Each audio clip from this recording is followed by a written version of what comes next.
Hello student, कैसे हो? मैं कपिल कुमार, मैं आपके सामने फिर उपस्थित हूँ एक बार फिर से। स्टूडेंट, कैसे हो स्टूडेंट? उम्मीद करता हूँ कि आप लोग भी ठीक ही होंगे। स्टूडेंट, आज का लेक्चर बहुत इंपॉर्टेंट है। स्टूडेंट, आज नाइट्रिक एसिड का सेकंड लेक्चर स्टार्ट करने जा रहा हूँ। स्टूडेंट, इसके पहले वाले लेक्चर में मैं लैब मेथड यानी कि नाइट्रिक एसिड लैब में कैसे प्रिपेयर किया जाता है और कैसे डिस्कवरी हुआ, पहले उसको पढ़े थे।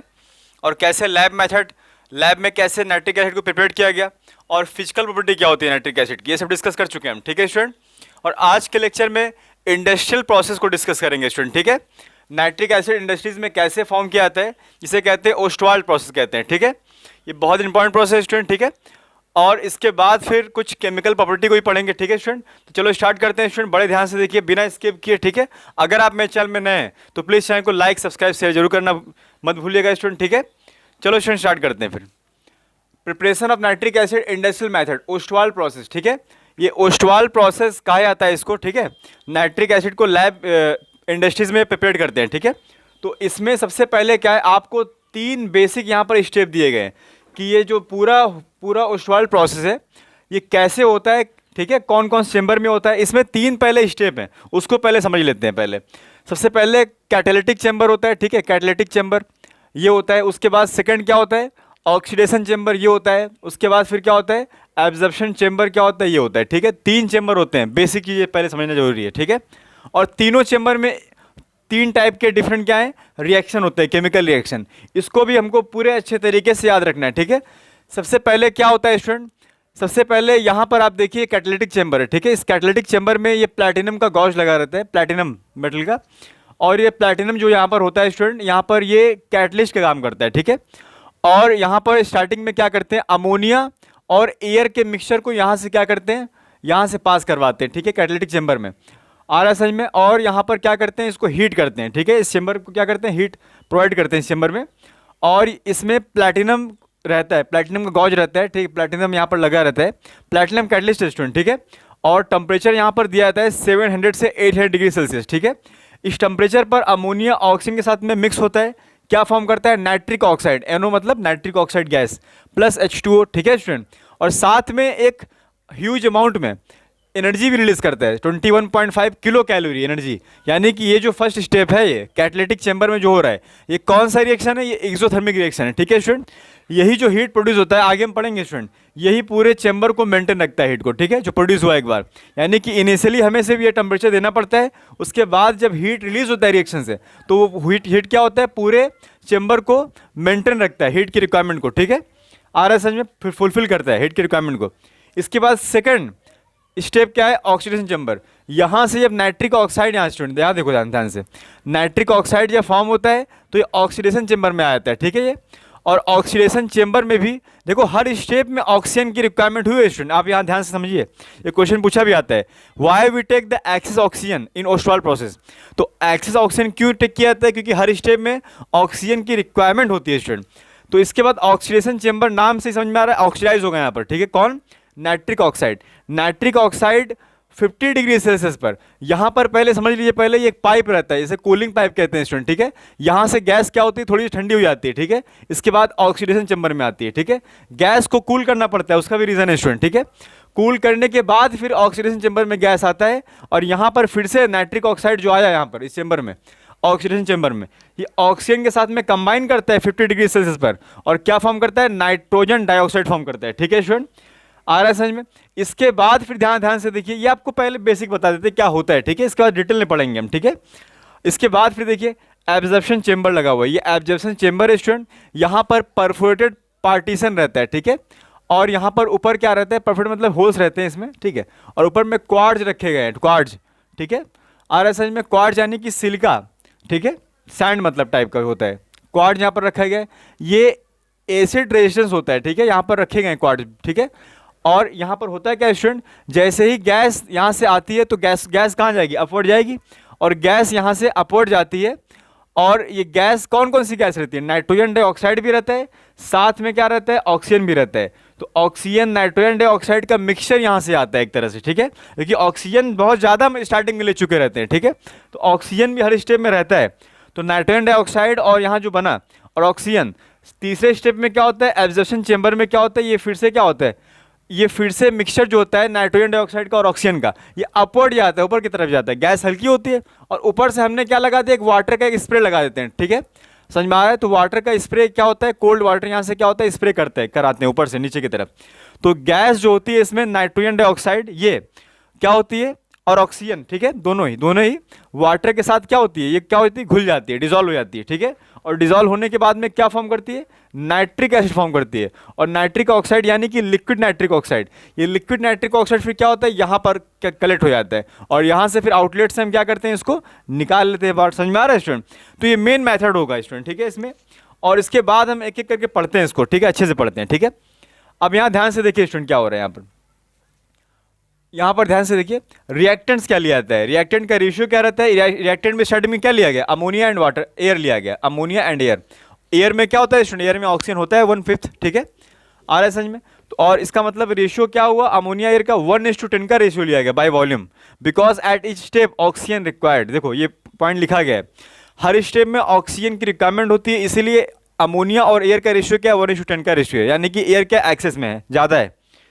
इसके बाद अगर हम बात करें कैटालिटिक चेंबर की, हम बात करते हैं कैटालिटिक चेंबर कौन सा है, ये पहला ही चेंबर कैटालिटिक चेंबर है। इसमें क्या दिखाया जा रहा है, in this chamber only initial platinum gauze is heated but after that energy released during reaction maintain the required temperature of the reaction. जैसे मैं पहले कह चुका हूं आपको, यहाँ पर इनिशियली सिर्फ क्या होता है, प्लैटिनम गॉज जहाँ लगा रहता है कैटालिटिक चेंबर में, इनिशियली क्या होता है, टेम्परेचर को प्रोवाइड किया जाता है 700 से 800 डिग्री सेल्सियस। लेकिन जैसे ही रिएक्शन प्रोसीड करने लगता है ना, तो ये रिएक्शन जो होता है एक्सोथर्मिक टाइप का होता है, तो इससे खुद ही क्या होती है, एनर्जी रिलीज होती है, हीट रिलीज होता है। वही हीट क्या होता है, पूरे इस कैटालिटिक चेंबर को मेंटेन रखता है स्टूडेंट, ठीक है, यही लिखा गया यहाँ पर। इसके बाद फिर क्या स्टूडेंट, ऑक्सीडेशन चेंबर है। ऑक्सीडेशन चेंबर क्या लिखा गया, पहला point, the gases leaving the catalytic chamber are mainly nitric oxide, steam and residual oxygen at temperature around 700 to 800 degree Celsius, ठीक है। अब ये गैसेस जो है कैटालिटिक चेंबर से निकलती हैं गैसेस, ठीक है। कौन कौन सी गैसेस निकल रही है, यहाँ पर कौन सी गैस निकल रही है, नाइट्रिक ऑक्साइड, समझ में आ रहा है, यहाँ पर देखो लिखा हुआ है नाइट्रिक ऑक्साइड यहाँ से निकला, और स्टीम यानी कि वाटर जो फॉर्म हुआ, ठीक है। यहाँ पर क्या फॉर्म, वाटर भी यहाँ पर फॉर्म होता है ना, यहाँ पर वाटर, नाइट्रिक ऑक्साइड और वाटर, ठीक है, ये दोनों यहाँ से निकल रहा है, वाटर वेपर की फॉर्म में निकल रहा है, और नाइट्रिक ऑक्साइड तो गैस ही होता है, ये दोनों। और साथ में क्या, एयर, क्योंकि एयर हमेशा हमको मिलेगा बार बार, क्योंकि ज़्यादा लिया गया है। ये तीनों चीज़ें, nitric oxide, water vapour and air, oxygen, मतलब ये तीनों क्या होता है, एक कूलिंग पाइप ये रहता है, ये क्या है, कूलिंग पाइप है, समझ लो स्टूडेंट, ठीक है। यहाँ पर कूलिंग पाइप है, यहाँ पर आते आते टेम्परेचर कम हो जाता है मिक्सचर गैस का, ठीक है, वही यहाँ पर लिखा गया है, the gases leaving the catalytic chamber are mainly nitric oxide, steam and residual oxygen at temperature around 700 to 800 degree Celsius, ठीक है। इसके बाद क्या होता है, they are passed through the heat exchanger and through the cooling coils which cools the gases temperature around 50 degree Celsius. समझ में आ रहा है स्टूडेंट, ये यहाँ पर कूलिंग चेंबर है, समझ लो, ठीक है, यही है। यहाँ पर हीट एक्सचेंज होता है यहाँ पर, यानी कि हीट यहाँ पर क्या होता है, एब्जॉर्ब हो जाता है ये जोन में, ठीक है। ये जोन जो हम दिखाएं ब्लू कलर से, ठीक है, एक पाइप रहता है, ठीक है, और उसमें मेंटेन रहता है थोड़ा।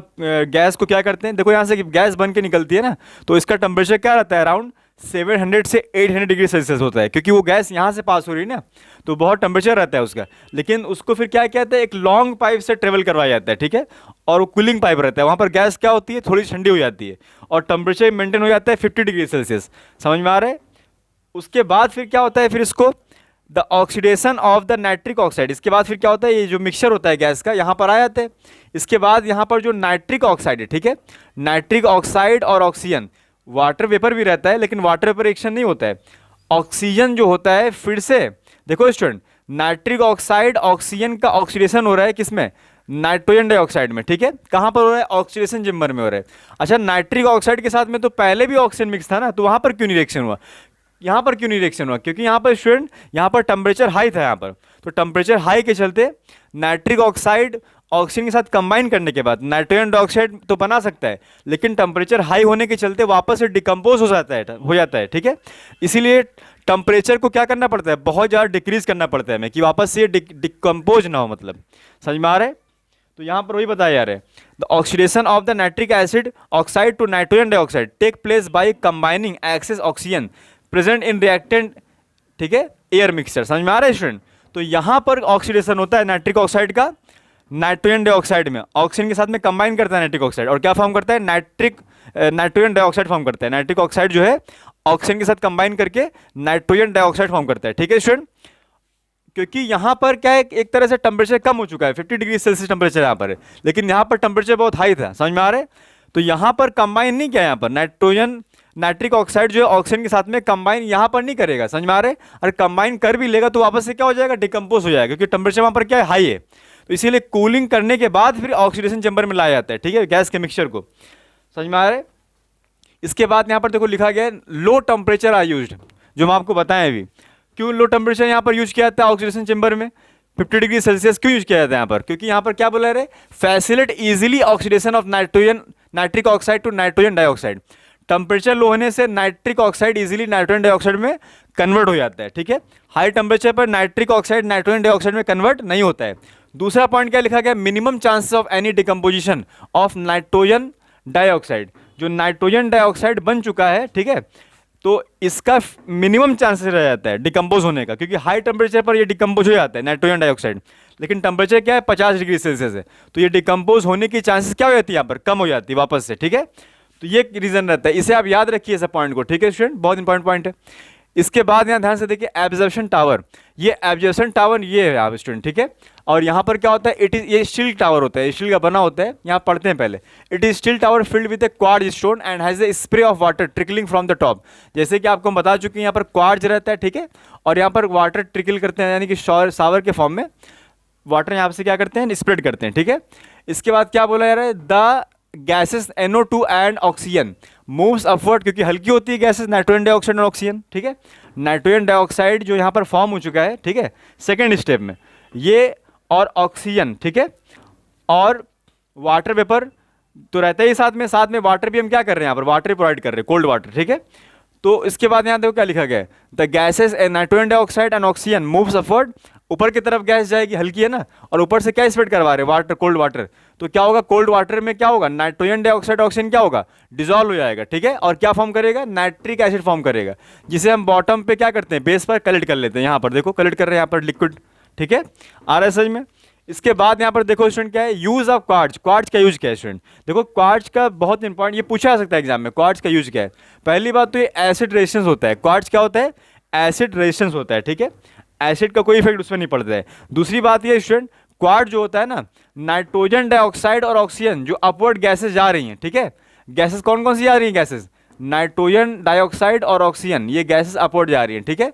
तो इसके फ्लो को कम कर देता है, ठीक है, क्वार्ट्ज क्या करता है, बीच में क्वार्ट्ज रखा हुआ है ना, तो इसके फ्लो को कम कर देता है। तो फ्लो कम होने से क्या होता है, नाइट्रोजन डाइऑक्साइड और ऑक्सीजन क्या होता है, स्लोली क्या होता है, अपवर्ड जाता है, धीरे धीरे जाता है ऊपर, जिसके चलते क्या होता है, वाटर में अच्छे से क्या होते हैं, गैसेस डिजॉल्व हो जाते हैं। अगर मान लो ये ना होता तो बहुत फास्ट क्या होता है, नाइट्रोजन डाइऑक्साइड और ऑक्सीजन क्या होता है, अपवर्ड की तरफ जाता है। तो ये क्या कर रहा है, एक तरह से रजिस्ट कर रहा है, एक तरह से स्लो कर दे रहा है मूवमेंट को, गैसेस के मूवमेंट को स्लो कर दे रहा है, ठीक है, जिससे क्या हो रहा है, अच्छे से मिक्स हो रहा है वाटर के साथ में नाइट्रोजन डाइऑक्साइड और ऑक्सीजन, ठीक है, और क्या प्रोड्यूस कर रहा है, नाइट्रिक एसिड प्रोड्यूस कर रहा है, ठीक है। इसके बाद यहां पर देखिए स्टूडेंट, ठीक है, यहां पर देखो लिखा गया, इसलिए स्लो डाउन, सेकंड पॉइंट में यही लिखा गया, slow down the movement of the gases NO2 entering from the below and initiate better solvation of nitrogen dioxide in water. और बहुत अच्छा मतलब सॉल्वेशन यानी कि डिजॉल्व हो जाता है, ठीक है, नाइट्रोजन डाइऑक्साइड वाटर में स्लो होने के चलते, ठीक है, मूवमेंट कम होने के चलते। इसके बाद देखिए द प्रोडक्ट नाइट्रिक एसिड, जो बना product nitric acid obtain is diluted containing about 50% nitric acid. Nitric acid जो जहाँ से बनता है स्टूडेंट, ये 50% नाइट्रिक एसिड रहता है, यानी कि 50% वाटर रहता है, 50% नाइट्रिक एसिड रहता है प्योर। अब इसको क्या करते हैं, डिस्टिल करते हैं, यानी कि बॉयल करते हैं, और बॉयल करने से क्या होता है, बॉयल करते हैं धीरे धीरे, इट इज़ कंसनट्रेटेड। कैसे कंसनट्रेट किया जाता है इसको, कंसनट्रेट करना मतलब वाटर को रिमूव करना। It is concentrated by distillation और boiling until a constant boiling mixture obtain. ये बॉइलिंग या डिस्टिलेशन करते रहते हैं हम लोग, हीट करते रहते हैं इसको, इस मिक्सचर को जो यहाँ से मिलता है, ठीक है, 50% नाइट्रिक एसिड प्लस 50% वाटर को हीट करते रहते हैं, कब तक, जब तक एक कंसनट्रेशन ना मिल जाए, एक पर्टिकुलर बॉइलिंग मिक्सचर ना मिल जाए। बॉइलिंग मिक्सचर मतलब वो mixture, constant boiling mixture, constant boiling mixture जब तक ना मिल जाए। कांस्टेंट बॉइलिंग मिक्सचर वो मिक्सचर है जिस पर नाइट्रिक एसिड और वाटर क्या हो, एक साथ क्या होते हैं, बॉयल होते हैं। तो उसके पहले ही तक क्या करना है हमको, उसके पहले तक हीट करना है। उसके पहले तक हीट करोगे तो वाटर क्या होगा, धीरे धीरे क्या होगा, इवापोरेट होता जाएगा, ठीक है, वेपराइज होता जाएगा। लेकिन एक टाइम ऐसा आएगा किस पर, कांस्टेंट बॉइलिंग मिक्सचर जब बना लेगा उस पर क्या होगा, नाइट्रिक एसिड वाटर दोनों यहाँ पर क्या होंगे, स्केप करने लगेंगे। लेकिन उस स्टेज पे नहीं आना है, हमको पहले ही रहना है, ठीक है, उसके नीचे ही रहना है। कांस्टेंट बॉइलिंग मिक्सचर के पहले तक हमको क्या करना है, डिस्टिल्ड कर लेना है, ठीक है, नाइट्रिक एसिड के सोल्यूशन को, ठीक है। फर्दर अगर डिस्टिलेशन करते हो, अगर आप ये चाहते हो कि फिर से और ज़्यादा मतलब प्योर चाहिए हमको नाइट्रिक एसिड, ठीक है, वाटर एकदम चाहिए नहीं इसमें, तो क्या करना पड़ेगा आपको, कंसनट्रेटेड सल्फ्यूरिक एसिड ऐड करना पड़ेगा और रिड्यूस प्रेशर के कंडीशन पर further distil with concentrated sulphuric acid under reduce pressure result in formation of fuming nitric acid. इसके चलते क्या होता है, फ्यूमिंग नाइट्रिक एसिड फॉर्म होता है इस प्रोसेस के बाद में, ठीक है। इसमें 98% नाइट्रिक एसिड रहता है, समझ लो पूरा मैक्सिमम क्या है, नाइट्रिक एसिड हमें मिल रहा है, ठीक है। इसके बाद देखो student, chemical property of nitric acid. सबसे पहले क्या, stability of nitric acid, nitric acid का स्टेबिलिटी, ठीक है स्टूडेंट। यहाँ ध्यान से देखो स्टूडेंट, प्योर नाइट्रिक एसिड जो होता है स्टूडेंट, ये कलरलेस रहता है ये, ठीक है। लेकिन ऑर्डिनरी टेम्परेचर पर यानी कि रूम टेम्परेचर पर, या फिर आप इसका टेम्परेचर बढ़ा रहे हो या फिर सनलाइट के प्रेजेंस में, ये नाइट्रिक एसिड क्या होता है, धीरे धीरे डिकम्पोज करना स्टार्ट कर देता है और डिकम्पोज करने के बाद में नाइट्रोजन डाइऑक्साइड फॉर्म करता है। और नाइट्रोजन डाइऑक्साइड जो होता है स्टूडेंट, ये क्या होता है, येलो ब्राउन कलर का होता है, ठीक है। और ये डिजोल्व रहता है उसी एसिड में और पूरे एसिड का कलर क्या कर देता है, येलो कर देता है, येलो पीला कर देता है, ठीक है। वही यहाँ पर लिखा गया है, ठीक है student. Pure HNO3 colourless but the unstable at ordinary temperature and in the presence of sunlight, thus nitrogen dioxide form dissolve in nitric acid and give colour yellow brown to solution, और यही colour देता है, ठीक है। लेकिन अगर मान लो इसे फिर से कलरलेस नाइट्रिक एसिड बनाना है, अगर मान लो फिर से कलरलेस नाइट्रिक एसिड बनाना है हमें, तो हमको क्या करना पड़ेगा इसके लिए, this yellow brown colour of solution can be removed by passing air 60 से 80 डिग्री सेल्सियस पर। अगर आप इससे एयर पास कर रहे हो इसमें से, तो ये फिर से जो येलो ब्राउन कलर जो बना सॉल्यूशन में, किसके चलते, नाइट्रोजन डाइऑक्साइड के चलते, नाइट्रिक एसिड में, तो ये फिर से क्या हो जाता है, कलरलेस हो जाता है, ठीक है, यानी कि प्योर फॉर्म में फिर से आ जाता है, ठीक है।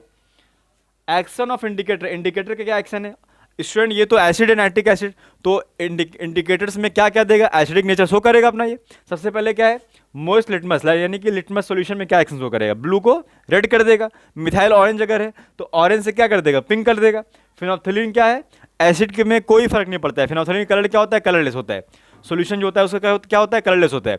और एसिड के प्रेजेंस में भी वो भी क्या रहता है, कलरलेस ही रहता है ये, ठीक है।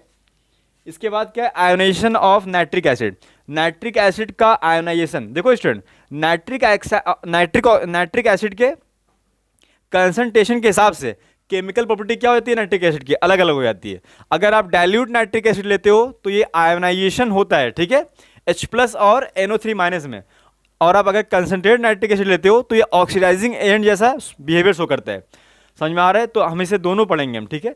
डाइल्यूट नाइट्रिक एसिड भी लेंगे और कंसंट्रेट नाइट्रिक एसिड भी लेंगे, ठीक है, दोनों में अलग अलग रिएक्शन शो करता है, ठीक है। और इसे हम नेक्स्ट लेक्चर में आपसे डिस्कस करेंगे और इसका यूजेस क्या है, टेस्ट क्या है, सब कुछ पढ़ेंगे, ठीक है स्टूडेंट। तो कैसा लगा आपको ये लेक्चर स्टूडेंट, ठीक है, और हमारे चैनल में बने रहिए आप स्टूडेंट, ठीक है। मैं कपिल कुमार, मैं फिर से मिलता हूँ आपसे, ठीक है, नए लेक्चर के साथ में, नए कंसेप्ट के साथ में। तब तक अपना ख्याल रखिए स्टूडेंट, थैंक यू स्टूडेंट।